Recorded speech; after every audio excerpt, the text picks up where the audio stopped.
Island im Sommer, haben sie gesagt. Hier soll es schön sein, haben sie gesagt. Grüße aus 9 Grad und Nieselregen. Island im Sommer. Uhuhu. Was einem hier niemand sagt, ist, dass der isländische Sommer erst am 1.6. beginnt. Das heißt, gestern hat hier offiziell erst der Sommer begonnen. Meine ganze bisherige Tour hat im Winter stattgefunden. Ja, so hat sich das für dich auch angefühlt, oder? Allerdings. Ja, wir haben die isländische Hauptstadt Reykjavik hinter uns gelassen und in diesem Video geht es ein wenig entlang des... Golden Circles! Wow, Begeisterung. Yeah. Woo! Wir fangen mal mit dem Thingvellir Nationalpark an, mal gucken, was uns hier so erwartet. Wir werden hier auf jeden Fall schon von Besuchern totgetreten. Island im Sommer. Los geht's. Wuhu!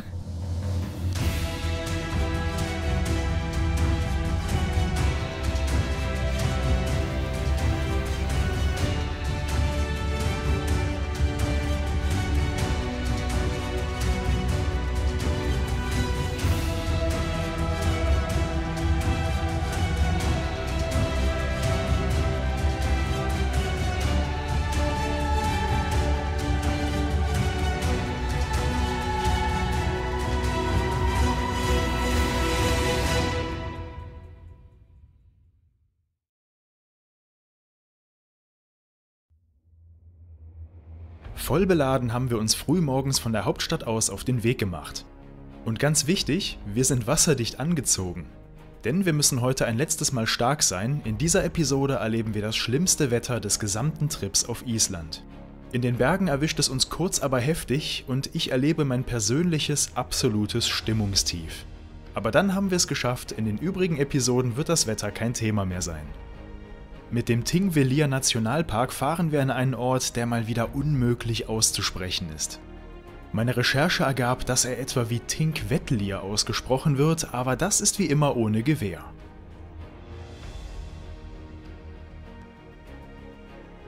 Der Thingvellir Nationalpark eignet sich perfekt für den Einstieg in den Golden Circle, der die bekanntesten Orte Islands miteinander verbindet. Wundert euch also nicht, dass ihr hier etwas sehen werdet, was in einem Land mit unter einer halben Million Bewohnern eher selten ist: Menschenmassen. Ich versuche die stets so gut es geht aus meinen Aufnahmen rauszuhalten, aber hier will mir das einfach nicht gelingen. Immer diese Touristen, furchtbar. Die meisten Besucher sind wegen der Landschaft hier, mich fasziniert vor allem die historische Bedeutung dieses Ortes. Der Name Thingvellir bedeutet übersetzt Ebene der Volksversammlung, hier liefen in der Zeit der ersten Besiedlung alle Wege zusammen. Daher traf man sich hier ab dem Jahr 930 jährlich im Juni für 2 Wochen zum sogenannten Althing, der Volksversammlung, bei der Recht gesprochen und Gesetze beschlossen wurden. Noch heute befindet sich hier der Sommersitz des isländischen Premierministers. Aber auch tektonisch hat das Tal eine große Bedeutung. Genau wie an der Brücke zwischen den Kontinenten prallen hier die eurasische und die nordamerikanische Kontinentalplatte aufeinander, weswegen man auch hier zwischen diesen hin und her wechseln kann. Die Risse im Felsen sind allgegenwärtig.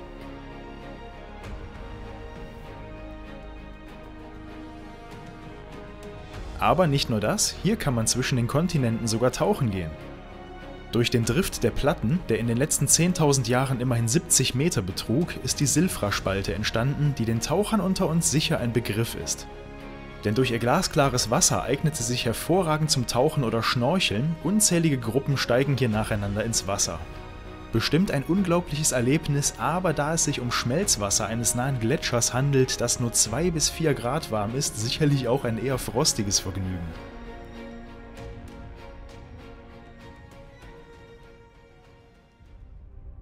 Die Fahrt durch den Nationalpark zeigt, warum man hier am besten wandern geht, denn von der Straße sieht man wie immer nur die Hälfte. Und eben weil wir in einem Nationalpark sind, bleibt auch die Drohne auf dem Boden. Aber unser nächstes Ziel wäre zu Fuß ein bisschen was weit entfernt, daher bleibt uns wohl keine andere Wahl.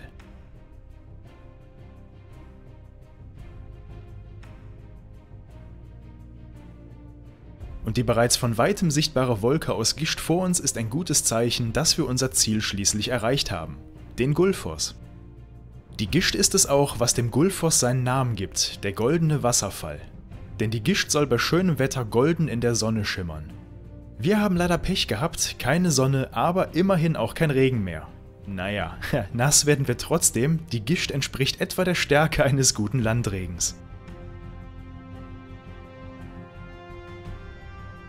Der Wasserfall fällt in 2 Stufen insgesamt 32 Meter tief, was für isländische Verhältnisse jetzt nicht sonderlich viel ist. Der Gullfoss punktet aber vor allem mit seinem Volumen, denn pro Sekunde laufen hier im Schnitt 140.000 Liter Wasser durch.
Aber der Golden Circle ist noch für ein anderes und auf der Welt recht seltenes Naturwunder bekannt, zu dem wir uns jetzt direkt im Anschluss aufmachen.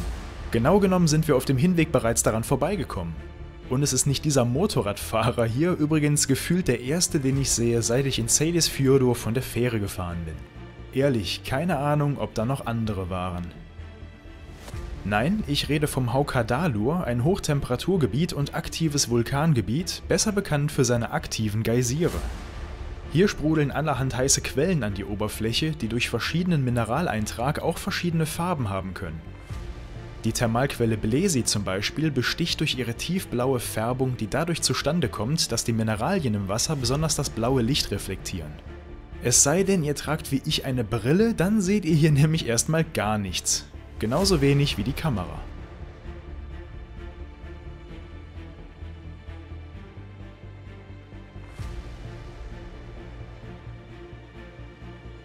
Aber wer nach hier kommt, der kommt natürlich vor allem wegen des großen Geysirs und des Strokurs. Der große Geysir, der Namensgeber aller anderen Geysire der Welt, ist zwar offiziell noch aktiv, bricht aber nur noch selten aus. Früher erreichten seine Ausbrüche bis zu 122 Meter, die seltenen Male, die er heute noch einen Hoch bekommt, reichen in der Regel bloß noch für 10 Meter. Ja, sowas passiert im Alter eben schon mal. Der einzige wirklich aktive Geysir in der Gegend ist der Strokur direkt neben dem großen Geysir, der zwar nur bis zu 35 Meter Höhe erreicht, dafür aber alle 8 bis 10 Minuten ausbricht. Allerdings erreicht er seine volle Höhe nur bei ungefähr jeder dritten Eruption, dazwischen kommen immer mal wieder kleinere und wesentlich unspektakulärere Eruptionen, die eher an einen feuchten Furz erinnern. Für schöne Aufnahmen muss man hier lange warten und hoffen, dass einem im entscheidenden Moment niemand durchs Bild läuft, ehe der Strokur ohne jede Vorwarnung in die Höhe schießt.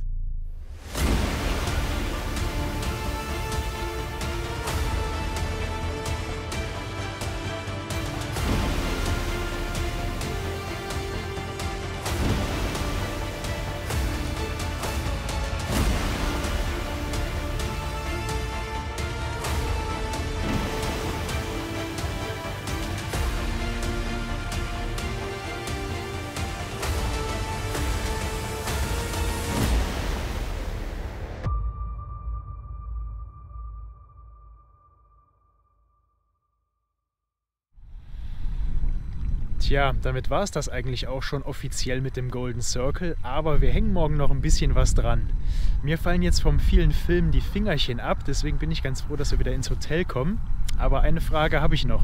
Kathi, wonach riecht das hier für dich? Elisenbrunn, sehr heimisch. Genau, das habe ich in Mühwatten auch gesagt. Wer schon mal in Aachen war, Elisenbrunnen-Feeling.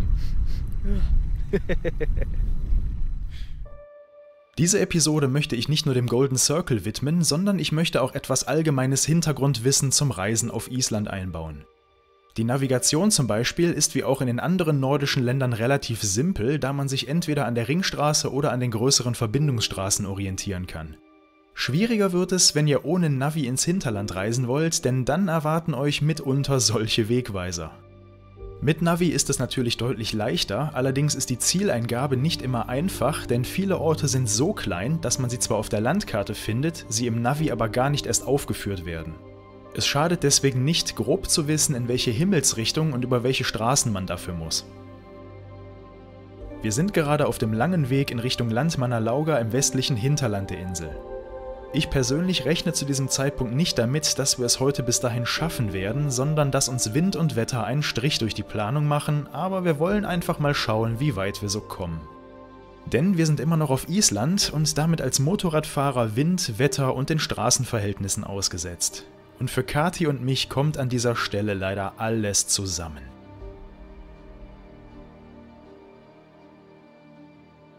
Und damit herzlich willkommen an meinem persönlichen Tiefpunkt der gesamten Reise.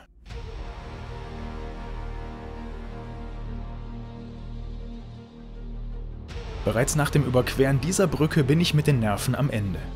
Starker Seitenwind drückt uns fast in den reißenden Schmelzwasserfluss, die Fahrbahn aus Holzbrettern ist bei der Nässe glatt wie Eis. Ich mache 3 Kreuzzeichen, als wir heil auf der anderen Seite angekommen sind.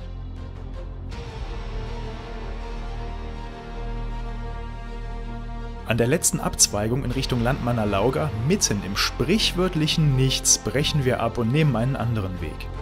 Denn uns hat unterwegs die Info erreicht, dass die Straße in die bunten Berge nach einem schneereichen Winter noch immer unpassierbar sein soll.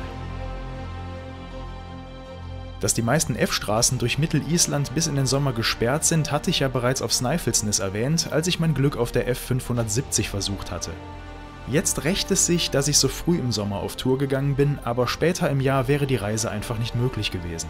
Schon mein isländischer Kabinennachbar auf der Fähre hatte mich darauf hingewiesen, dass ich wahrscheinlich nicht in den Genuss der Hochlandstraßen kommen werde und nannte mir eine Website, auf der man den Status der einzelnen Straßen nachschauen kann, da sie nicht alle gleichzeitig, sondern abhängig vom jeweiligen Zustand freigegeben werden. Auf der Internetseite road.is sind die jeweiligen Hochlandstraßen und ihre Zustände abgebildet, leider erfährt man hier aber nicht, wann eine gesperrte Straße wieder freigegeben werden soll. Da können selbst die Behörden nur Vermutungen anstellen. Von der Eröffnung der F26 in Richtung Land Manalauga sind wir wahrscheinlich noch einen guten Monat entfernt. Beim Wetter verhält es sich ähnlich, die isländische Regierung stellt hier eine App bereit, die man sich für den Besuch in Island auch tunlichst runterladen sollte, da sie mit am zuverlässigsten ist.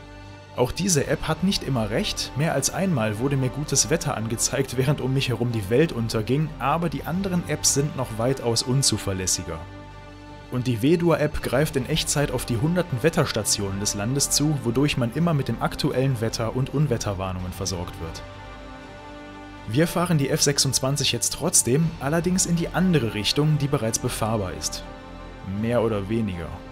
Denn die F26 ist heute einfach nur grauenhaft zu fahren, man hat die Wahl zwischen Not und Elend. Schlammige Piste am Rand oder so tiefe Schlaglöcher in der Mitte, dass man Sorge um seine Federung haben muss. Wenn die F26 hier schon so aussieht, glaube ich gerne, dass die Straße weiter in die Berge noch schlechter in Schuss und wirklich für uns unpassierbar ist. Zwar ist die nächste kleine Ortschaft, die für Island relativ kurze Distanz von nur einer Stunde Fahrt entfernt, trotzdem fühlt man sich bereits an dieser Stelle und vor allem bei dieser Witterung einfach nur allein und hoffnungslos.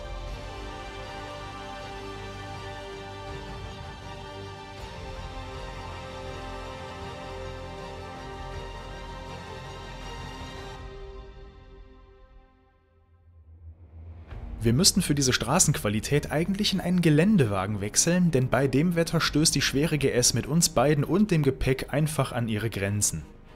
Am Gullfoss sind wir auf ein passendes Fahrzeug für diese Witterung gestoßen. Was haltet ihr davon? Dieser Tatra 8x8 ist für die Fahrt auf Gletschern gebaut worden, kann auf Knopfdruck den Reifendruck ändern und ist für besseren Grip mit Spikes in den Reifen ausgestattet. 15 Meter lang, 3 Meter breit und laut Betreiber so gut gefedert, dass die 45 Insassen die Schlaglöcher gar nicht spüren. Das wäre doch jetzt ein Träumchen.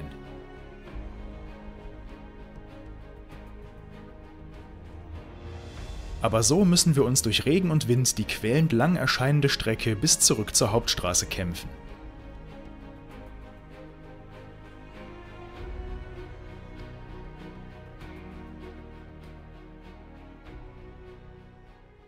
Bist du dran? Ja. Jetzt muss man mich, dich und den Krater sehen. Und einen Kratersee im Hintergrund. Ja! Was ein Wetter da oben. Wir sind deswegen wieder ins Tal geflüchtet. Hier ist es wenigstens trocken, wenn auch immer noch kalt und windig. Aber Landmanner Lorga war leider nicht drin. Ich hoffe, ihr seht es uns nach. Naja, deswegen kommt jetzt etwas anderes, nämlich etwas, was zum inoffiziellen erweiterten Kreis des Golden Circles gehört, der Kerit-Vulkankrater. Der Cherit ist der Kratersee eines Vulkans, soweit so offensichtlich. Aber er ist nicht das, was man denkt, denn es handelt sich nicht um einen Explosionskrater. Stattdessen ist der Boden während einer aktiven Vulkanphase vermutlich in eine Magmakammer abgesackt, die sich danach mit Grundwasser füllte. Denn der 7 bis 14 Meter tiefe Kratersee ist auch heute noch ein Grundwassersee, er hat weder Zu- noch Abflüsse. Deswegen schwankt der Wasserpegel je nach Regenmenge und Höhe des Grundwasserspiegels. Nebenan wird ein Geschwisterkrater zum Abbau von Straßenmaterial genutzt, dessen Schlacke wohl super zum Unterbauen von Fahrbahnen geeignet ist. Der Cherit hingegen steht unter Naturschutz. Und nicht nur das, er befindet sich sogar in Privatbesitz. Denn wer will nicht seinen eigenen Vulkankrater besitzen?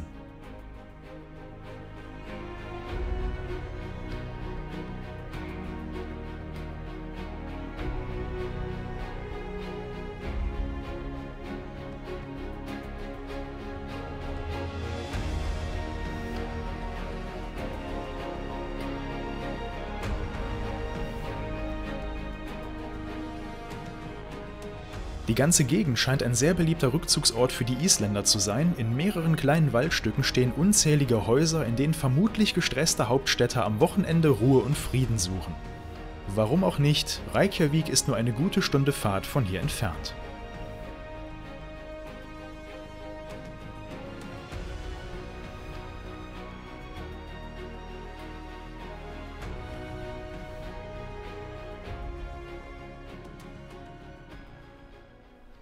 Das war dann auch schon die Episode zum Golden Circle. Das Wetter hat leider nicht so mitgespielt, wie wir das wollten, aber jetzt sagt sie ihren Signature-Move nicht, den hat sie fleißig eingeübt. Ach so, Ja, jetzt. der Weg ist das Ziel. Dankeschön, Dankeschön. Ach Mensch, wir brauchen eine Soufflöse, die da hinten hinterm Stein hängt. Psst, Kathi, der Weg ist das Ziel. Okay. Ja, das ist das Problem, wenn man es spontan macht. Man weiß nicht, wann du was haben willst. Ja. Und ich habe es nicht genau geübt. Ich dachte nur, das war tatsächlich, das passt am besten bei dem heutigen Tag, denn die Ziele haben wir nicht ganz so erreicht. Ja. Daher eher der Weg. Naja, Ziele haben wir erreicht, das Wetter stimmte nur nicht. Aber die Natur ist trotzdem eindrucksvoll, deswegen hoffen wir, es hat euch trotzdem gefallen. Ihr lasst uns wie immer Daumen, Kommentare und sonstiges Feedback da und seid auch beim nächsten Mal wieder mit dabei. Dann geht es übrigens an die Südküste. Mal gucken, was es da so zu entdecken gibt. Ich habe gehört, da gibt es Gletscher. Und schwarze Strände. Und schwarze Strände, Mensch. Ja, wir gucken mal. Ja, die gibt es. Und nicht nur Gletscher und schwarze Sandstrände, sondern auch Vulkane. Und zwar einen seit 2010 in ganz Europa berühmt-berüchtigten Vulkan, dessen Namen 99% aller Menschen vermutlich nicht richtig aussprechen können. Ich auch nicht. Die Rede ist vom Eyjafjallajökull. Immer in dessen Sichtweite erkunden wir die beiden Wasserfälle Seljalandsfoss und Skogafoss. Endlose schwarze Sandstrände, an denen sich der eine oder andere Papageientaucher versteckt. Stehen vor unserem ersten beeindruckenden Gletscher. Und wir setzen unsere Fahrt schließlich weiter nach Westen fort, wo sich am Horizont ein wahrer Koloss aus Eis und Schnee aufbaut, der Vatnajökull. Bis dahin, danke fürs Mitfahren.